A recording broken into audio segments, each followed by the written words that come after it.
to look at the Battle of World War I. This is just an overview. It's going to be a two-front war for Germany, meaning Germany is going to fight on the west of their country border and on the east. So the people that they fought on the west side was Britain and France. And this is just because of the location of the countries. And then on the east, they're going to be fighting Russia. During this war, trench warfare is going to develop where people dig ditches and they stay in these ditches for a long period of time, and this is to protect them from bullets or artillery that can be coming. Now, a lot of people may have died in these ditches and they didn't remove the bodies, so trench warfare was not glamorous.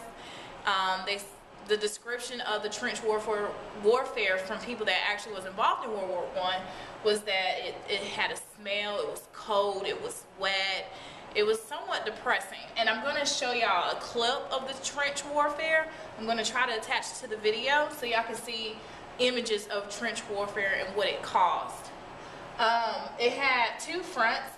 The Western Front, like I said, neither country made progress. There was a stalemate. However, on the Eastern Front, Russia was not as industrialized as Germany. So Germany was beating Russia to a certain extent, but Russia was not, although Russia was not industrialized, Russia had a lot of peasants that they can just force to go fight in the war. So they had more manpower. They had more soldiers to fight versus the machines that Germany had. So other countries are going to join into this war, the other participants. For the Triple Alliance is going to begin with Germany, Austria-Hungary, Italy. However, Italy is going to leave the Triple Alliance and join France, Britain, Russia, and eventually Japan will also join into this war because they were promised land. Also in Africa, you're going to have colonial fighting. It took place between the various colonies in Africa. However, it's going to be somewhat controversial for the people that lived in Africa, because on one side you had these people that were oppressed by the Europeans, and they're saying, why would I fight for y'all? Why would I help y'all defeat another country? Well, then you had other individuals in Africa or these colonies and saying, well, you know what, this will prove my loyalty to this European country and maybe I'll have better benefits as a citizen.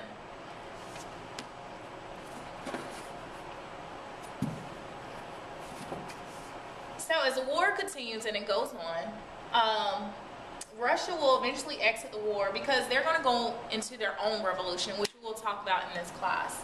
So the Eastern Front is going to be closed down. So now Germany can only focus on fighting from the west. This is a good thing for Germany. However, Germany makes a mistake. They do what is called submarine warfare, and these are their U-boats.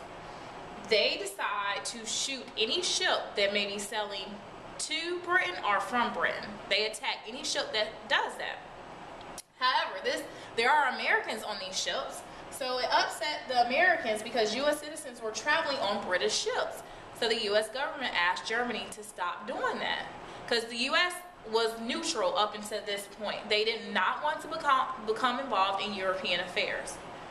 So in May 1915, Germans are going to sink the passenger ship Lusitania, and on that it killed 1,200 people, but within that 1,200 people it was 128 Americans that died from this attack from a German U-boat.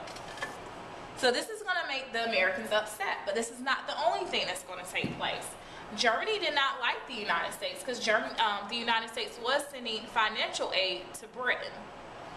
So Germany, the German foreign minister is going, last name was Zimmerman, he's going to write a telegram to the Mexican government saying that if they start a war with the United States, so the United States can be focused on their own war on their own continent, that they will help the Mexican government get their land back from the United States, such as like Texas, California, the southern part of the United States that used to belong to Mexico.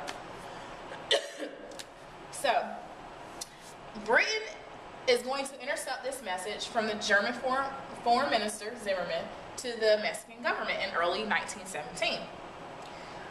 The British government is going to basically put this in their newspapers. They're going to advertise the Zimmerman telegram, which is going to make Americans upset and going to say, hey, we need to go fight against Germany. They were wrong for sending this telegram. So the U.S. is going to enter the war in 1917. They're going to send 10 million troops to fight in this European war that's been going on since 1914. So you have these fresh soldiers that are ready to fight. They have the energy. We have the money.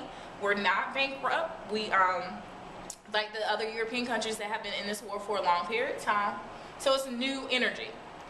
At that time, we have Wilson as our president. He does see an ending of this war, so he writes what is called the Wilson's 14 points, and you'll talk more about this in U.S. history next year in 8th grade. But it was terms for ending the war. What should happen if the war ended? What countries should basically be punished? What countries should not be punished?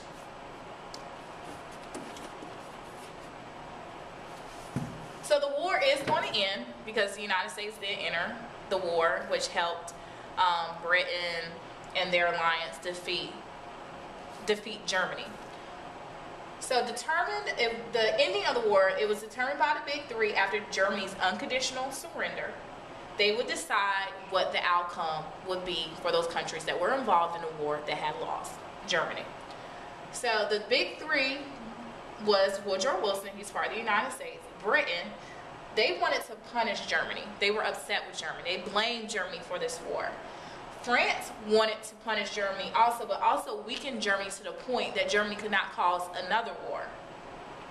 It's going to be called the Treaty of Versailles, which is going to officially end World War I. And Wilson was like, look, we don't need to punish Germany. Let's keep this fair. But again, he was outvoted by two European powers. Wilson is all the way in the United States. So in the end, Germany did get punished. They had limited military size, so they could not build up their military again. They were stripped of their colonies and some land, and they had to pay reparations, meaning they had to pay the other European countries money because they felt Germany caused the war.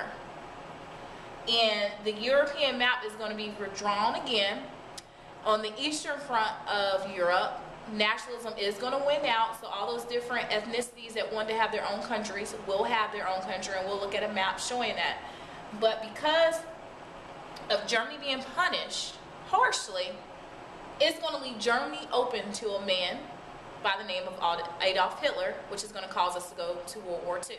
And that's it.